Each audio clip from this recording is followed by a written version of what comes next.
As soon as Jake indicates, Jake can hear me. Can you hear me, Jake? All right, we're going to bring in our first question, first media question. It's from Joe Lee. Hi, Jay. Thanks for joining us today. Cell phones, mute your cell phones. Oh, they're yelling. Hey, how are we? Really good, thank you. So, first question I've got. I know you've been calling out a lot of people. One of them's Conor McGregor. Someone else from the UFC who you actually mates with now, Jorge Masvidal. You never know the way the fight world works at the moment. He could be potentially stepping into a boxing ring in a couple of years. If that was to happen, who do you think would win? It's hard to say. I've never sparred against him, but obviously he's a great striker, one of the best strikers in the world. And again, that probably wouldn't happen for a couple of years. And I don't like fighting my friends, so probably wouldn't happen. But yeah, I guess like you said, you never know. Mm-hmm. And I know you said you don't like fighting your friends, but is there still a potential fight between you and Logan Paul? I know you teased that a couple of times. It depends what day you ask us, right? I think a lot of people want to see that. I think it would be massive, but at the end of the day, our parents don't want us to do it.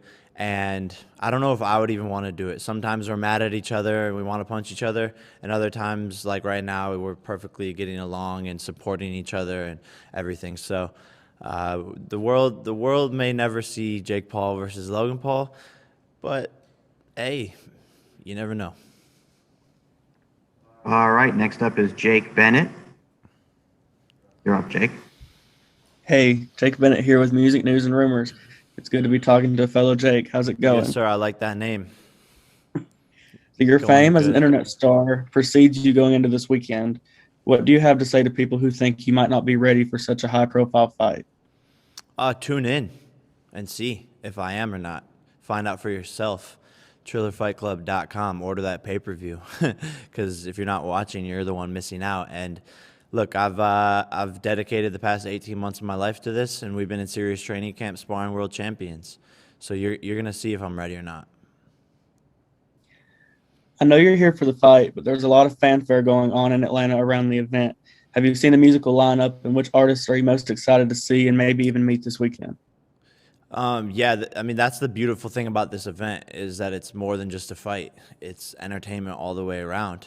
And I'm excited for all the performances. I think each and every one of them brings a different genre of music, and it's gonna be incredible. I'm obviously a believer, been a believer for a while, so excited to see Justin perform. And he's obviously a boxing fan, which is why I think he did this. And so hopefully we get to kick it after. All right, and now next up is Theo Salon. Theo. Hey, how's it going, Jake? Going good, man. Thank you.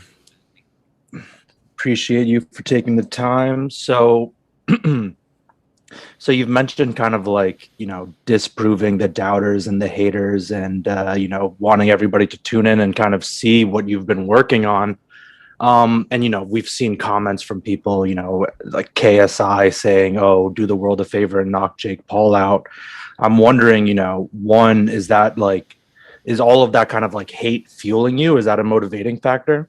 Yeah, for sure. I use it all as gasoline in the gas tank to work harder every single day. And I know that going into this fight. And I know that for the past 3 fights I've had is everyone wants to see Jake Paul lose. And that's why I work so hard every single day and surround myself with the best team and take this so seriously, because this fight means everything. Losing is not an option, quite literally.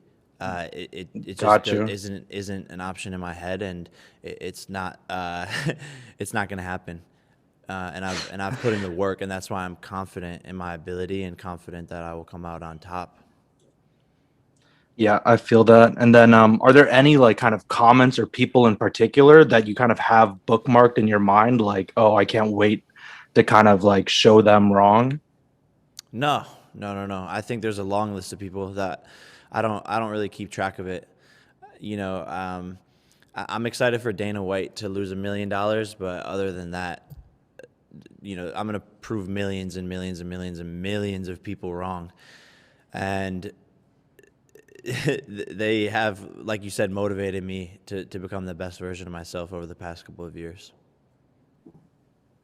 All right, next up is Boxing Social. James here for Boxing Social in association with Betfred. How are you doing, Jake? You all right?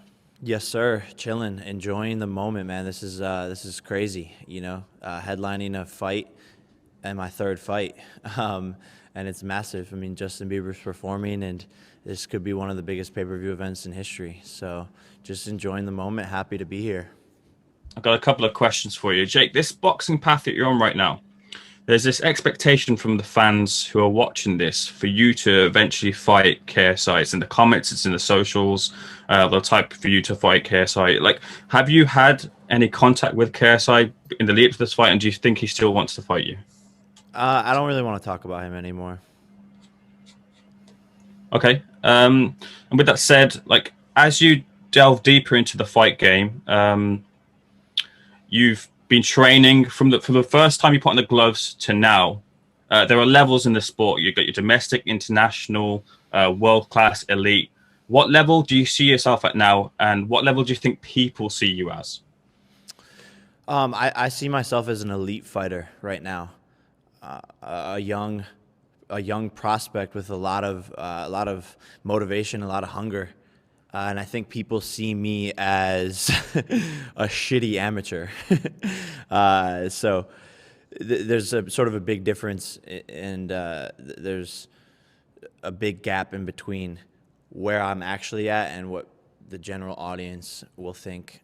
But I'm excited again to show my ability on Saturday against Ben, who is a world-class fighter. All right, next up is Jeremy Haregis. Jeremy. Hi, Jake. How you doing?